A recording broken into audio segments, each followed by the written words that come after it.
types of cash flow analysis, depending on actually three. Let me divide it into two first and then introduce the third one later.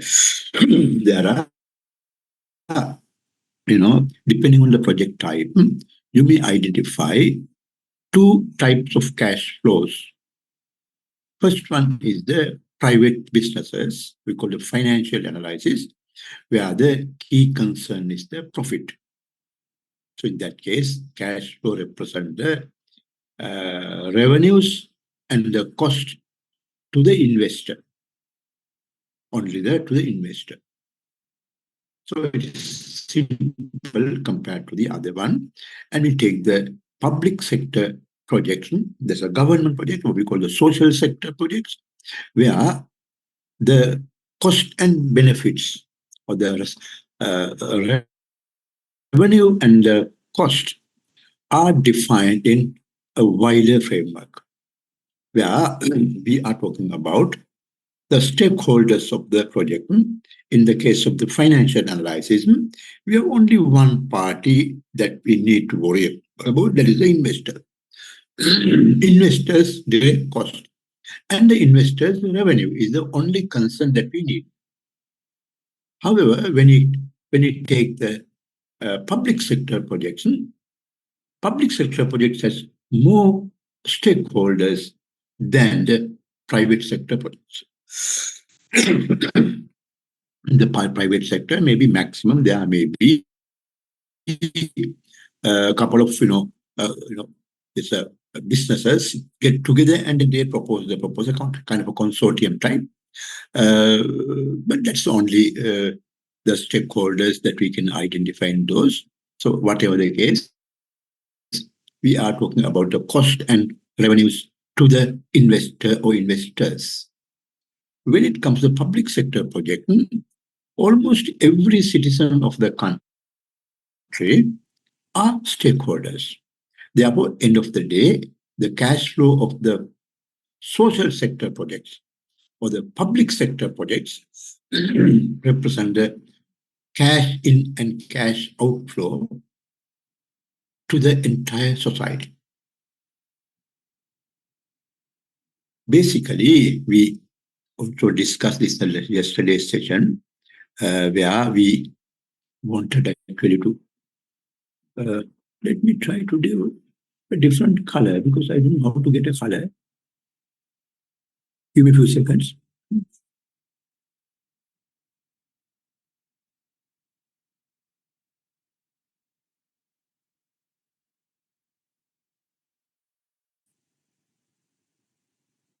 Okay, I don't want to waste time.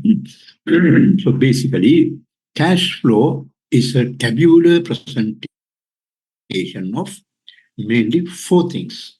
One is the time.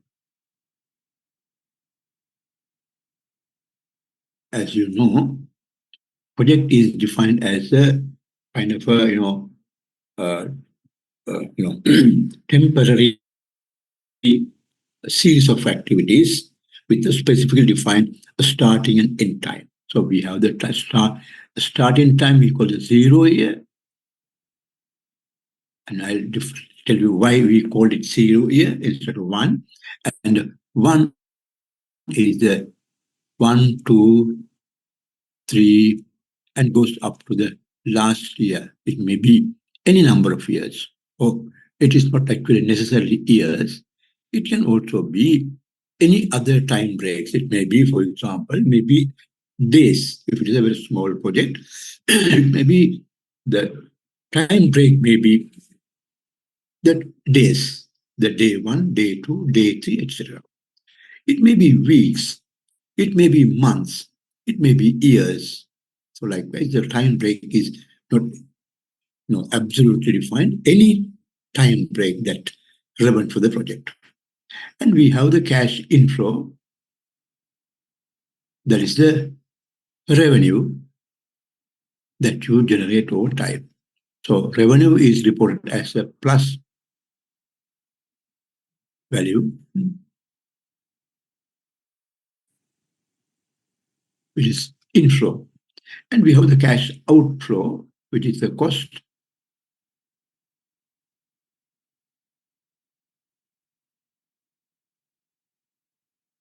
cash outflow, which are recorded as minuses. Therefore, we have minuses here. By the way, let me turn on the recording because yesterday also I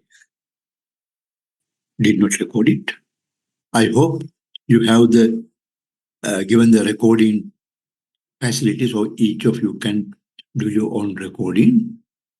But let me do it for my Recording computer in as well. progress. Okay, now, so the cash was actually four things summarized in tabular form.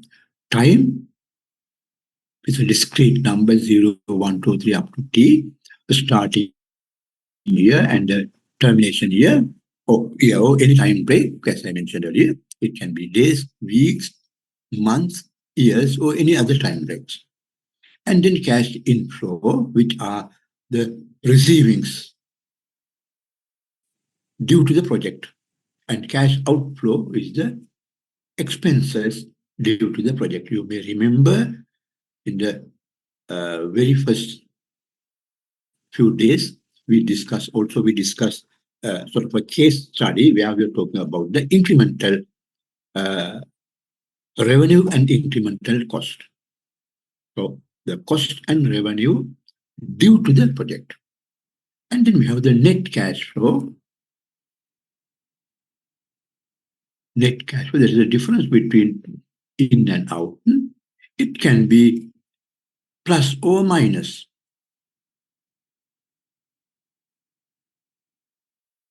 Or minus, because depending on the relative size of the cash in and outflow, it can be plus or minus.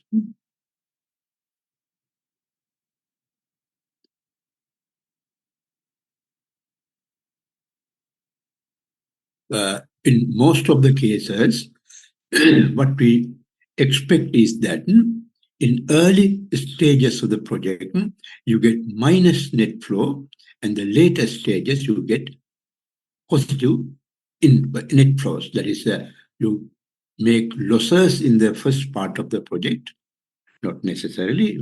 One of the things that we generally we see, and gradually the inflow is increasing and outflow becomes stabilized, and therefore at the end of the day, it may be a cash net flow could be something like this. Net flow over time may be like this. This is the most standard net cash flow.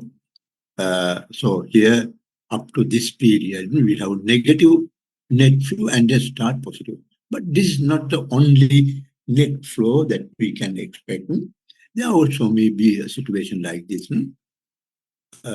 time and the net cash flow. Sometimes maybe in complicated situations, it may be something like this. Kind of an inverted U shape, there are minus values in the both ends. So in the initial period, we have net cash flow, net minus net, negative net cash flow, and then become positive and then start going down. So there may be different of cash flows we expect in special types of projects where the at the starting and the end, the investor has to bear significant expenses, especially the mega projects like, say, oil refineries and such projects where the environmental pollution is very high, and therefore, at the end of the project time, they are liable, according to the law, that was agreement signed with the government. They are supposed to clean the site before leave, and therefore there's additional cost, which makes the net flow negative. Well, this become a bit more complicated. We'll see some examples in future with some exercises. If the cash flow is linear like this, or maybe a non-linear, just say only one crosses the zero, it may also sometimes be like that. It may also like this sometimes. It becomes stabilized. So in the case that only one point we have negative cash flow, net flow, and others become positive, that's a standard. And all the techniques that we are going to learn in this class will give the similar results, not the same, similar results. All give the similar conclusion at the end of the day. However, if the net cash flow is like this with complications, then different measures that we are using, different techniques we are using may end up with different answers, and therefore we need to be a bit worried about if the cash flow is like this. So we'll discuss about some examples. Anyway, before we go to the cash flow analysis, I just mentioned a couple of things in the class, and I expected that Dr. Janaka would have explained these things to you because these are some of the themes under the project planning. You know, first one is the problem tree analysis. Yeah, we define that project is a solution concept for a problem. The problem can be social problem or it can be say whatever. So first we have to identify the problem and the root causes of the problem. And one of the solutions to the root cause, identified root cause, is the project. So it is, I'm not going to discuss this in detail. So basically, it is the problem tree analysis is to identify the problem and the root causes. And then it is the project planner's design that we identify the problem and then what is the most potential solution that we can propose for that. For example, let me take a say social sector project. Suppose we identify that the school enrollment in certain segment of the society, for example, plantation sector, is at a serious drop. So there is a problem. And we see why is that? The root causes. There may be a lot of reasons for that. One may be that there are no schools in the plantation. There are no sufficient number of schools in the plantation sector, and therefore children are reluctant to go in there. That's one maybe one reason. Another reason may be that parents are not that much of enthusiastic, depending on the very many things, and therefore they do not encourage children to go to school. There may be other things that the school facilities are not that much of standard, or maybe that you have to walk very long distances to the school. I guess by many different root causes of it. And then you propose one solution to that. That solution is the project. That's what we learn. And once you identify the project, we go to the log frame analysis. The log frame analysis is sort of a theoretical justification of the project. Project is, as I mentioned, under the problem tree analysis. We identify the problem,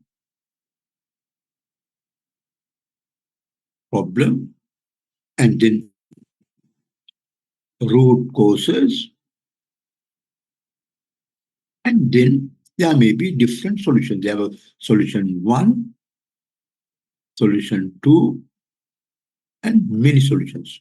It's the solution N, any number. You will not be able to do all these projects. You just pick one. So this is what you're going to select. So it's a project. And this solution 1 has many activities.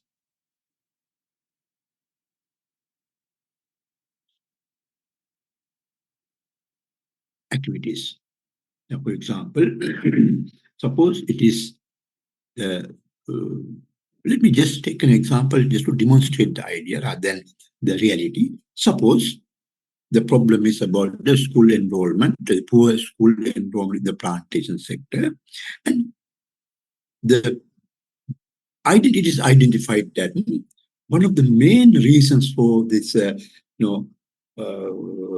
poor school attendance or the high dropouts, early dropouts in the plantation sector is that family background reflects that uh, families living in the plantation sector do not admire the education of the children. It may be wrong.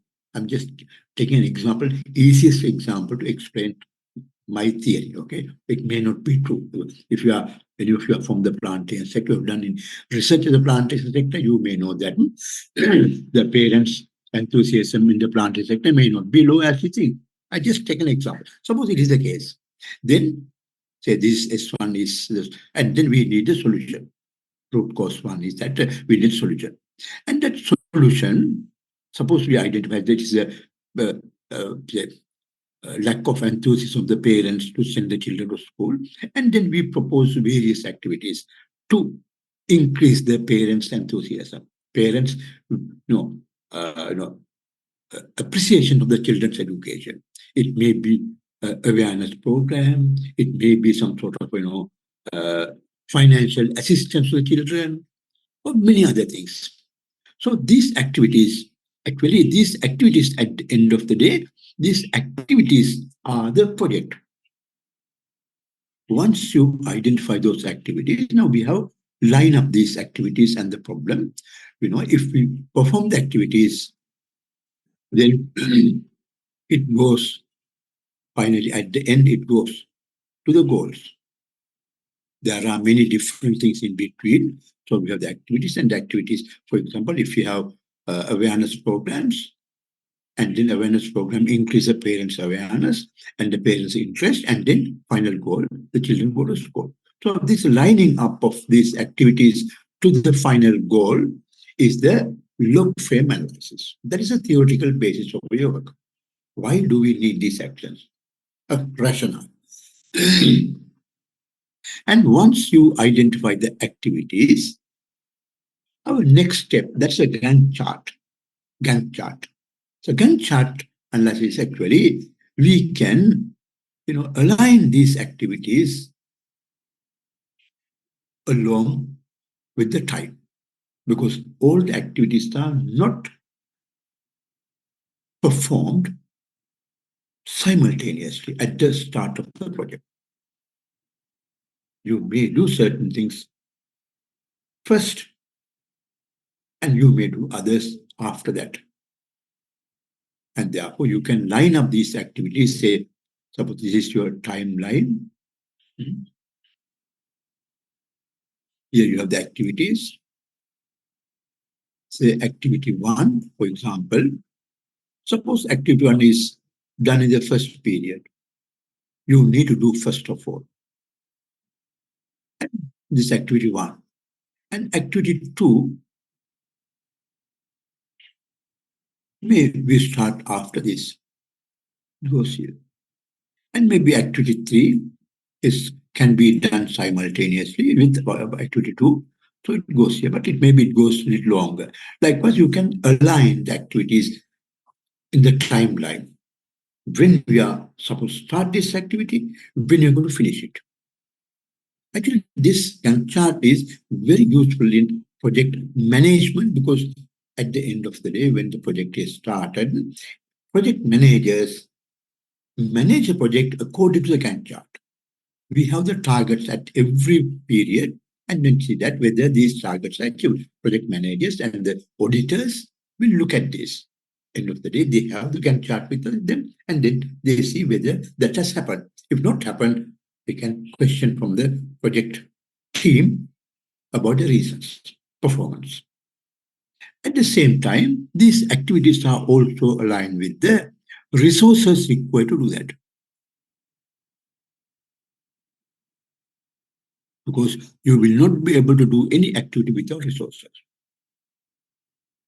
And resources, we need finances. That is a cost. And therefore, this Gantt chart helps you to identify the cash outflow directly.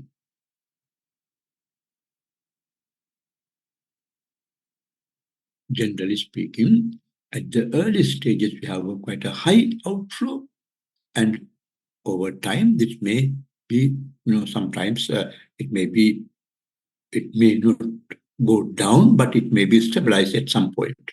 because after preparing all the initial things, then the next you need only the operational cost. Operational cost maybe either slightly increasing or maybe stabilized. So that is outflow. And also, together with these activities and resources and the cost, we can also identify the revenue. And revenue is also independent. We also have the cash inflow. So this is how we link all these things with the cash flow.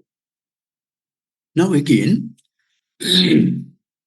we at the beginning of today's session, I just recall you that the two types of projects, financial projects, the private sector projects and the public sector projects, the social projects. Those projects, the in and outflows are different according to their definition. In the private sector projects, it is only the cash in and cash outflow to the investors. Actually, that is reflected in their balance sheets. How much they earn and how much is spent on that. That is reflected on that. But only thing reflected on the balance sheet are on this cash in and outflow for the private sector, financials and businesses. When it comes to the public sector, actually there are two things. One is that, two differences. One is that the in and outflows are defined in a broad sense. Cost is not only to the investor. In this case, most of public sector projects are investor is the government, a ministry or maybe a department or whatever, government entity. It is not only the cost to that entity. That's the money coming from the budget or some other source. Also to the rest of the society. Same the benefits. Project gives some benefits to the project investor plus the rest of the society. At the end of the day, it is the cost and benefits to the entire society. You may remember, we at the very first stage of our discussion, we discussed about the externalities. Those are the impacts of any market activity on the unintentional third party. There are positive and negative externalities, and those externalities has to be counted with the cash flow when you're preparing for the public sector. In addition to that, addition to the social cost and social benefits, the public sector projects are also interested in the distribution of the benefits. Because when we have more stakeholders, it is interested who gets more, and are there any losses due to the project? Any person who are harmfully affected due to the project. These are also important in the case of the public sector project analysis. Probably you may remember that when you are talking about the distribution of the project impacts, we learned two theories, actually two criteria. One is the Pareto criterion. Pareto criterion, actually, probably you may remember that. Pareto criterion, P-A-R-A, Pareto criterion. Very simply, Pareto criterion suggests that, very simple idea, someone better off and no one worse off. Someone better off and no one worse off. Therefore, as far as the project benefit distribution is concerned, Pareto expects that no one will be harmfully affected. If there is anyone harmfully affected, the Pareto criterion does not approve it. Let me take an example. This example I also discussed yesterday. Actually, as I mentioned yesterday as well, these days when we watch the television news or any other type of news, media, newspapers or Facebook, or social media, we You don't notice that there are some discussions about the tourism projects. Actually, I always take these tourism projects for the discussion, not because I'm against it. Okay, don't misunderstand me. I'm just taking examples. Okay, so suppose there is a tourism project. To it is observed that there are a lot of tourists are coming to, for that matter, for any country, on several alternative motives. Some people come just for their leisure time, spend in the beach or spend under the sun. There are three S concepts about uh, well, that's what. So that's when people come to the just for leisure.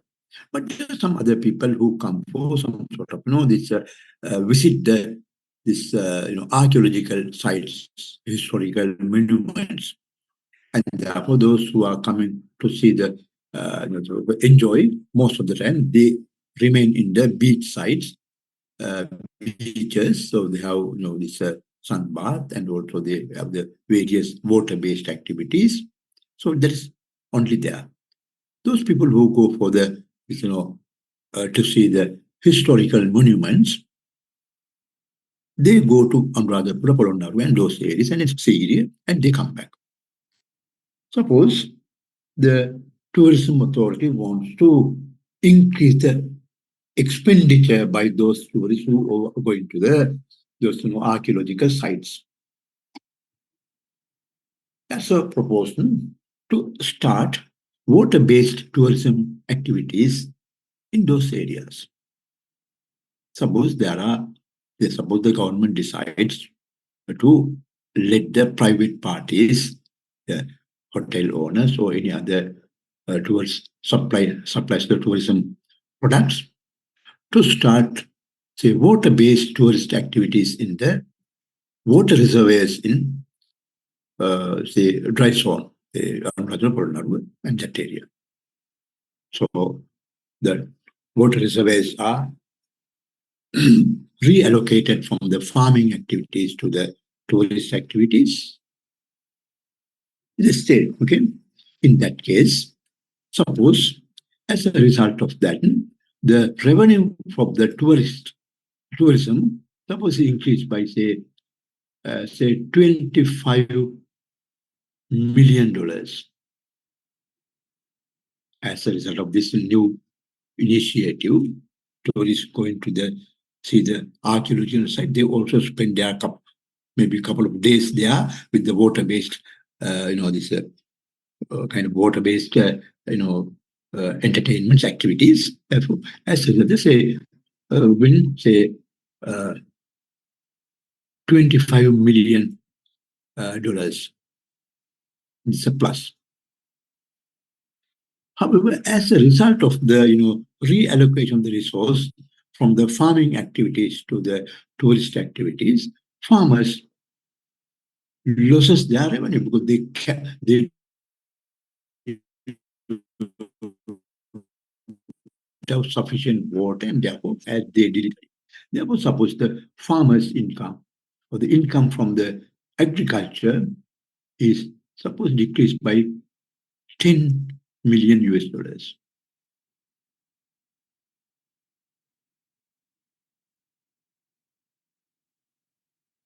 Now this is a typical case for this Pareto criterion, where now we are talking about say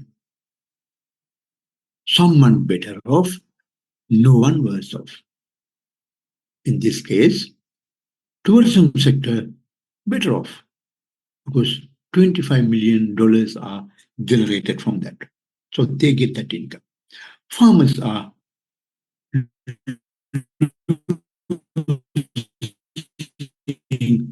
million. And therefore, Pareto will not approve this project because there are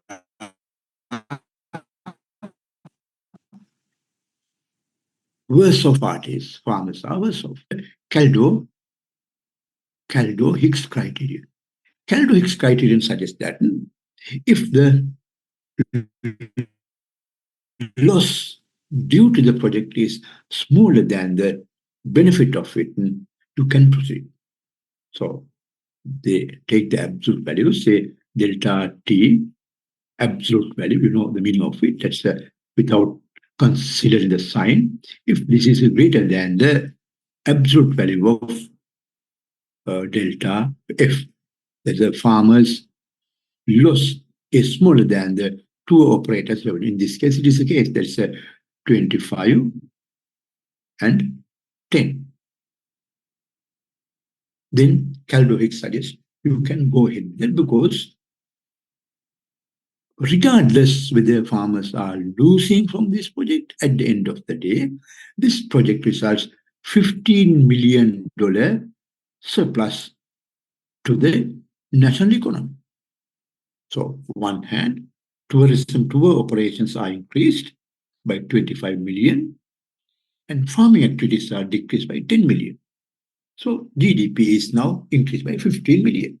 Therefore, as far as the net effect of that to the entire society is concerned, Kaldovic's criteria suggest, okay, go ahead.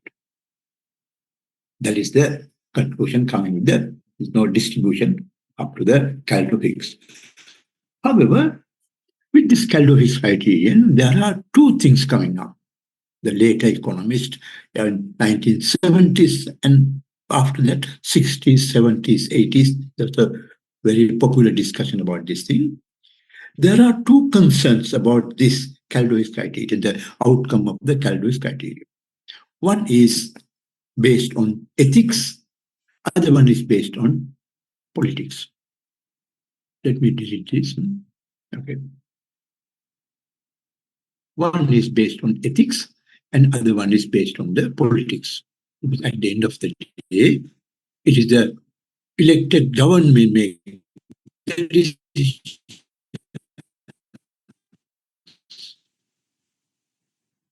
Not the elected government, the ruling parties selected on an election. So wherever elections are elections are held, there's a politics.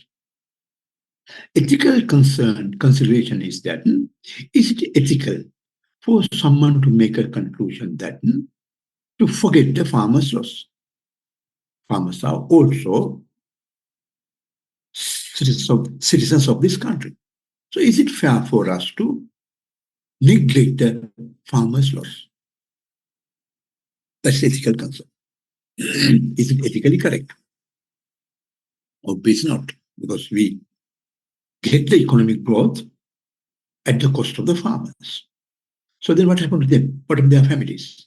That has to be worried about. That is the ethical concern. And the political concern comes with actually some more, dimensions. Actually, as far as the political decisions are made, it is not simply based on these values, 25 million plus for the tourism sector and 10 million minus for the farmers. They also consider about the number of people. Number of people means number of voters. Suppose currently in the tourism sector and the farming sector, suppose currently the number of families engaged. Let me just take a very simple example. Okay, suppose currently there are only 500 families engaged in this families engaged in tourism act, and therefore they get benefit of it. So there are 5,000 farmers. In that case, there's a problem from the political perspective, because if the project is implemented, 500 families are happy, 5,000 families will be unhappy. Therefore, that will affect the election. Therefore, there's also political concerns, ethical and political concerns. That's the additional dimension of the public sector, the social sector projects. Anyway, now we already discussed this some times ago, but just to recall what we learned. So at the end of the day, to summarize what we discussed up to now, is that the cash flow analysis has inflow and outflow, and out. In is the revenue side, out is the cost side. Depending on the private sector projects, and the public sector projects, cash inflow and outflow are defined different ways. Generally, uh, public sector projects define this in a broader way. Private is only the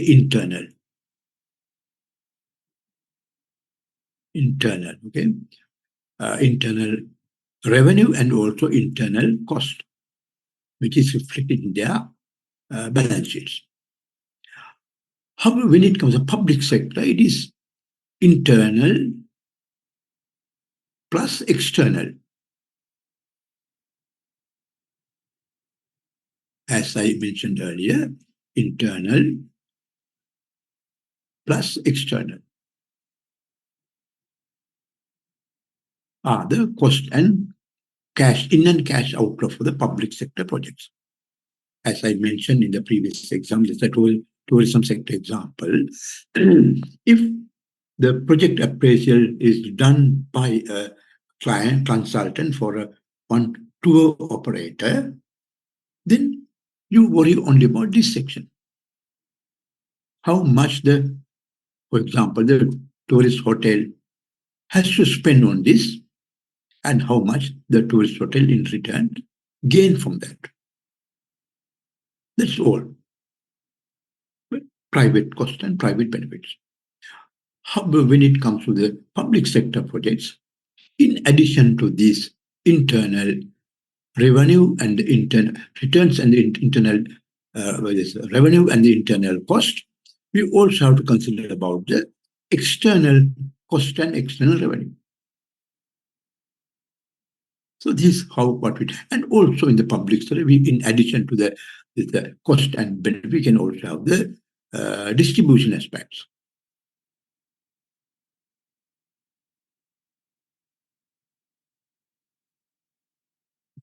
And which is of course has two dimensions, actually three dimensions: economic, which is covered under this Pareto and the Caldo-Hicks criterion, and we have the ethics,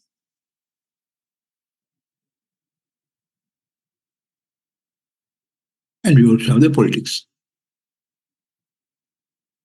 political dimension. So these are what we discussed up to now. Now, actually, we will start with these private sector projects, and later we extend this to the public sector projects as well. Now we have discussed basically about, this what just to recall what we have been talking about. Now let me just take you to the next slide, where this, we have actually most of the things in this site are already discussed. So we have the private sector projects, financial projects. We have the private sector. Main principle is the profitability, whether the project activities increase the profit of the investor or not.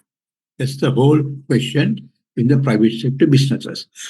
However, there are some alternatives we already discussed in sometimes before in our class. Private sector also engage in various CSR projects. CSR projects are actually the corporate social responsibility projects. They do not do for profit. The CSR projects do not give any profit to you. If you go to the Google search engine and search for CSR investments in the last many years, you may find that there's the biggest corporate sector in the world spent billions of dollars annually on CSR project activities, billions of dollars, and therefore it's not a simple thing. So CSR projects are there, and they are actually not for profit directly, but it may be sometimes increase this, that may affect them to, continue their business. For example, if they do CSR activities, they expect that the policymakers will have a sort of, favorable consideration of the act, and therefore policymakers may not take some policy changes unfavorable to them, because they also do some social work. So the power gain. They can gain the power, society, and the political power by engaging in the CSR. And therefore, that is sort of, whether their profitability sustainable, stable. But directly, CSR projects are not for profit. And economic projects, as I mentioned, public sector projects, again, are broadly defined. So the profit and the externality already discussed, and also direct, indirect, various other gains are there. So we'll discuss in detail this later. So that's basically what we need to know today is already discussed. And actually, there are third type of projection, which are we call the PPP projects, public-private partnership projects. Modern world, most of the mega projects, especially the construction projects, construction of highways, construction of harbors, construction of airports, construction, say, land reclamation projects. The most of these things happen in Sri Lanka in the past many years. The Lumkul is also a mega project. So the government alone cannot do so. Forget about this, those various criticisms of these things, but generally speaking, I'm not taking the example of Sri Lanka, but generally, there is a common understanding among the economists that one of the key problems of developing countries for the development, one of the key hurdles for the development of developing countries is the poor infrastructure facilities, no road networks, no harbors properly functioning, no airports, no communication. The poor, and therefore a lot of economic activities are at a trouble. Therefore, if we want to have more investments and more economic activities in the country, we need to improve the infrastructure. But as a matter of fact, infrastructure investments require massive amount of money. Massive amount of money. Therefore, public sector alone cannot do it. Why? Because currently we are already in a budget deficit. If we want to spend more on from our budgets, it's difficult what to do. It is not easy for us to go into that.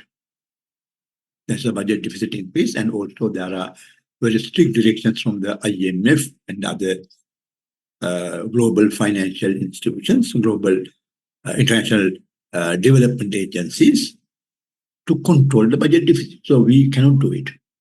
If you go for local or international borrowings, what happened in Sri Lanka? There's a lot of borrowings.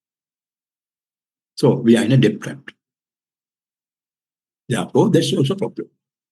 The best solution for this, according to some economists, is the public-private partnership projects. That is, public sector identify the project and it is outsourced or the subcontracted to a private party. Highway project, government identified the need of the highway and the connections at the start and the end of it, and the size of the highway, and everything is the engineering structure, social needs are assessed, and then they identify the project.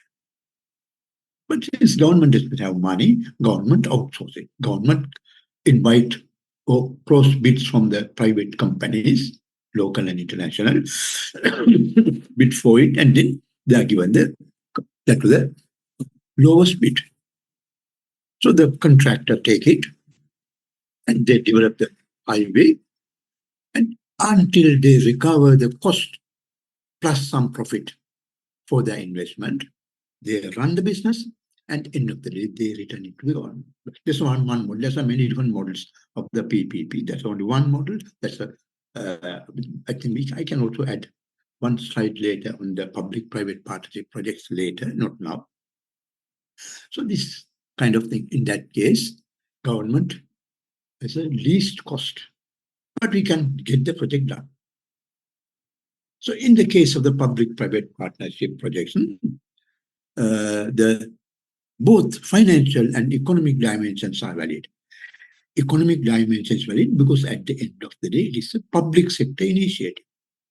Government wants to give the benefit and the cost. This is the benefit, the cost of this project to the entire society, financial and social and other. Government is worrying about that. If it's a genuine government, if it's a democratic elected government, it's a good leadership, they are supposed to worry about it. They're worried. And therefore, the public project perspective is important. Cost benefit analysis is important. At the same time, at the end of the day, the project is implemented by the private party, by the private party. Therefore, we have to also look at it from the private sector perspective, because if it is not profitable for them, they don't want to come. Then we have to look at the both sides. So in the case of public-private partnerships, we share the financial project analysis and also economic project analysis. Both concepts can be used there. Now, having said this, now let me take you to the next part of our discussion. Now, how are you going to assess the project? Generally speaking, all these private financial projects and the economic projects and the PPP projects basically want to assess this project. Actually, assessment is, at the end of the day, is the cash flow analysis. We look at the cash flow and then we make the decision whether it is worth considering or not, whether it is a good investment or not. That's what we do. So we can classify all these, cash flow analytical techniques into two, as simple techniques and the complex techniques. These two terms I did not see these terms in any textbook. So basically, the complex techniques I classify all the discounted cash flow analysis, and the simple techniques I just say without discounting. Actually, as a consultants, if you are going to be a consultant to the project planning, suppose you are serving for a business development service, and there you are hired by some companies to prepare their project plans. In that case, the simple techniques are not going to be useful. You have to go to the complex, the discounted methods. But just for your knowledge, I can discuss about this as well, because there are some merits of knowing it. So basically, I will introduce concepts just from a private sector business perspective. So basically, it is the profit at the end of the day, what we worried about. So say you have over time, we have various costs and various revenues. So end of the total cost and total revenue, is the total revenue is greater than total cost.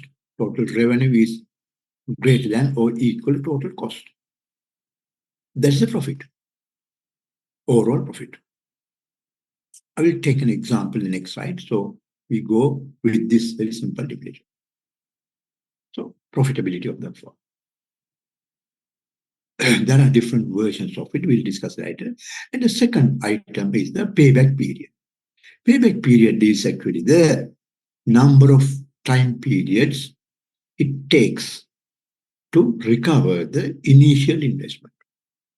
I have a formal definition next slide, so you don't want to worry about it now. You can see it there. The time takes to recover the initial cost. Suppose initially you spend, say, 1 million, say $1 million investment initially for the project. The genuine question for any investor is that, okay, I put 1 million today. When can I recover it? Forget about all other things. When can I recover it? Whether it's 1 year time, 2 years time, 10 years time, 25 years time. How long does it take to recover my initial investment? That's the payback period.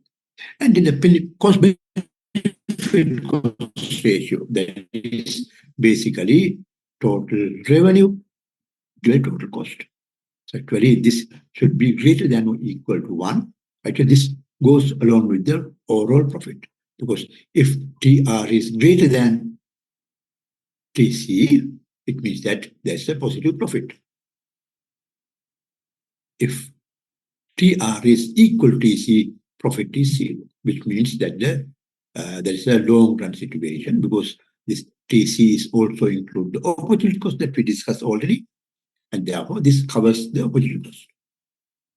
So that's a long run equilibrium. That's the normal profit in our microeconomics discussion. If it is less than 1, then it is not profitable. You spend more than what you earn. So these are the 3 things. But basically, we have a long discussion about this in the next slides. 3 are actually used by some small firms. If the project is short time period, say few months time period, let's say it's less than 1 year time period, and you invest a relatively less amount of money, then the non-discounted cash flow analytical method should be all right. Suppose your project is say in 6-month time period, then the profitability or the payback period and the benefit cost ratio would give us a fair idea to you. There are some other benefits also I discuss maybe in subsequent slides. However, if the project has a longer lifetime, I'll say longer than 1 year, say a couple of years time, in that case, the discounted methods become prominent because I'll discuss about that. Discounting actually takes into account the opportunity cost of your money. Say you invest money today in this particular project, which means that you are not able to use that money for something else. So there's opportunity cost of money. So that opportunity cost has to be taken into account under the discounted cash flow. We do it. And we discuss how we can do it maybe in the remaining slides.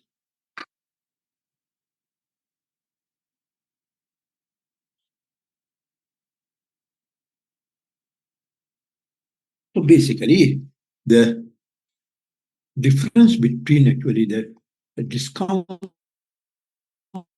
and non-discounted, simple and complex those, cash flow analytical methods is very few.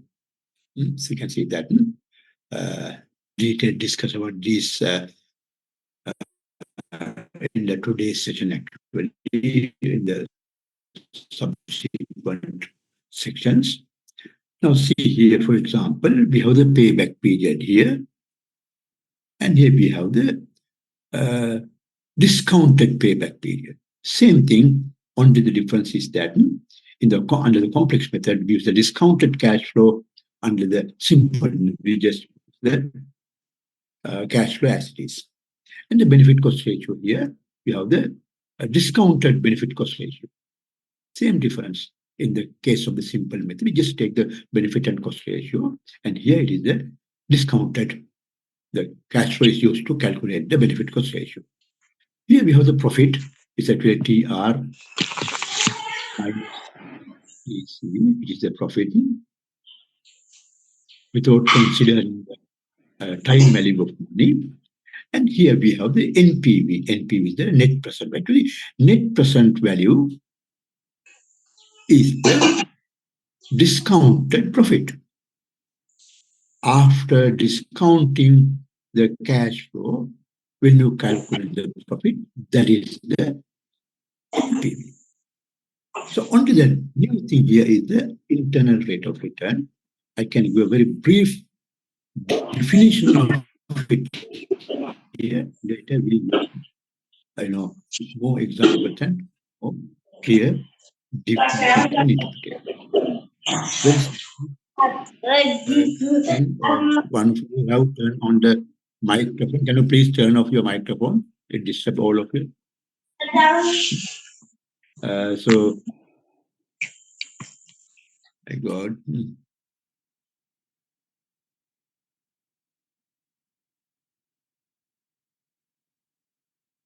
Okay, someone now it's what time. Okay. Uh, Actually, net present was IRR is the interest rate at which the profitability becomes zero. So the break-even interest rate. So IRR calculates the internal rate of return, which gives you that if you can borrow money for these projects less than or equal to the IRR, the project is profitable. Say, for example, if the IRR, we discussed that in detail, if the IRR is say 5%, which means that the project becomes break even if the money is borrowed at 5%. If you have funds available at less than 5%, it is profitable.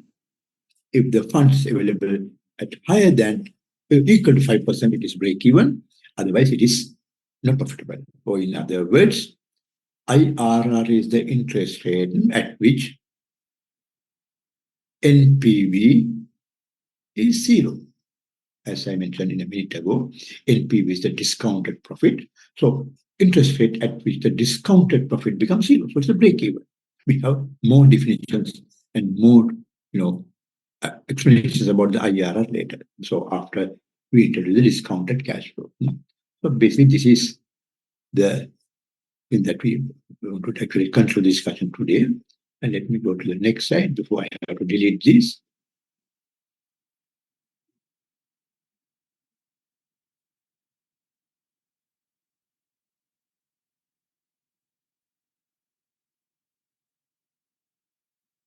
I have given you here a structure of cash flow where, as I mentioned you earlier, this has all the elements of the cash flow. We have the time is from 0 to 6, so there are 7 years or 7 time break. Let me see years, okay? 7 years, including the starting year. 0, 1, 2, 3, 4, 5, 6. All together there are 7 years. And TC, cash outflow. And then the net is the difference between the in and out.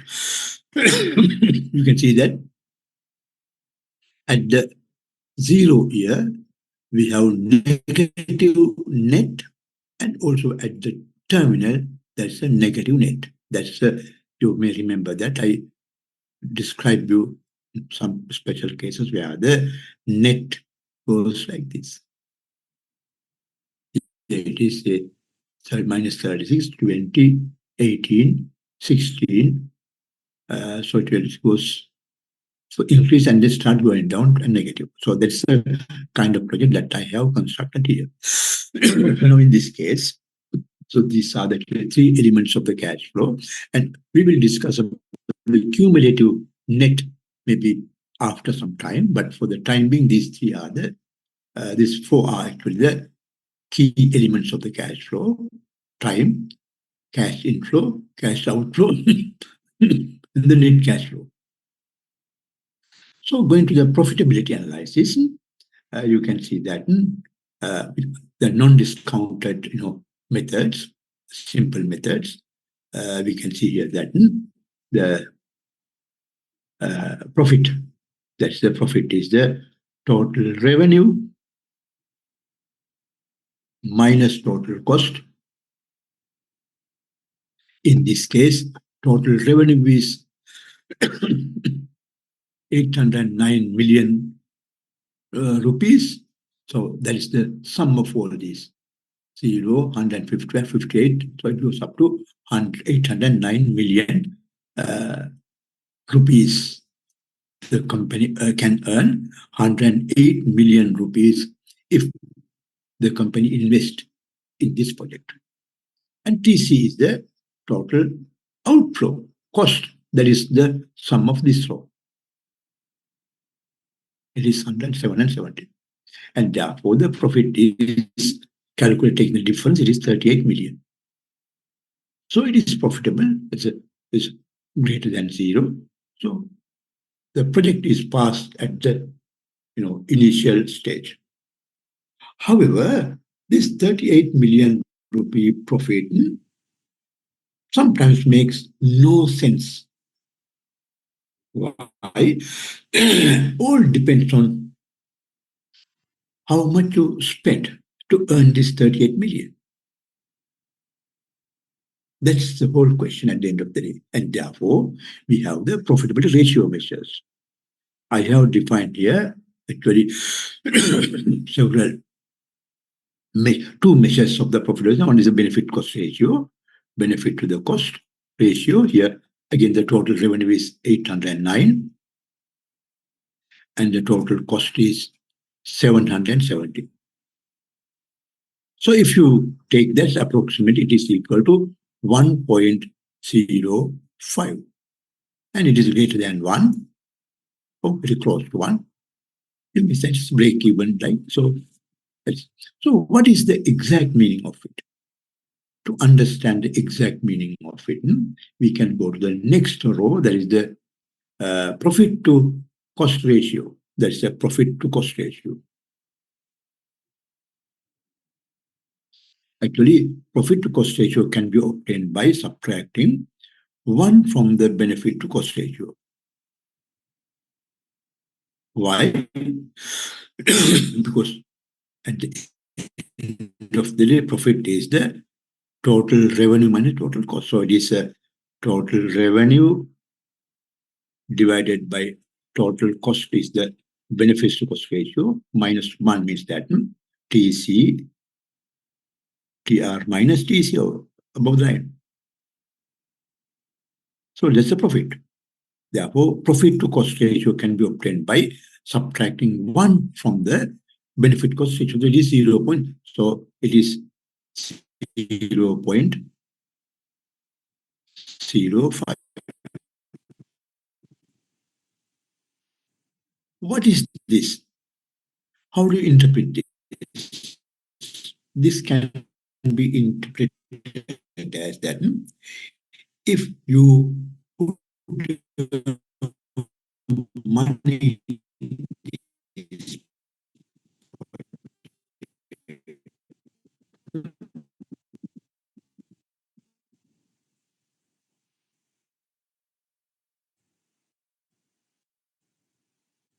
for each rupee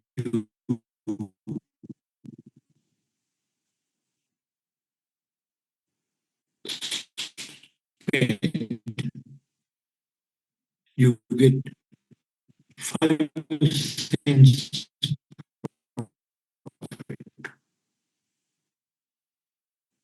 for each rupee you invest, you get 5 cents profit. Information to go into, of course, very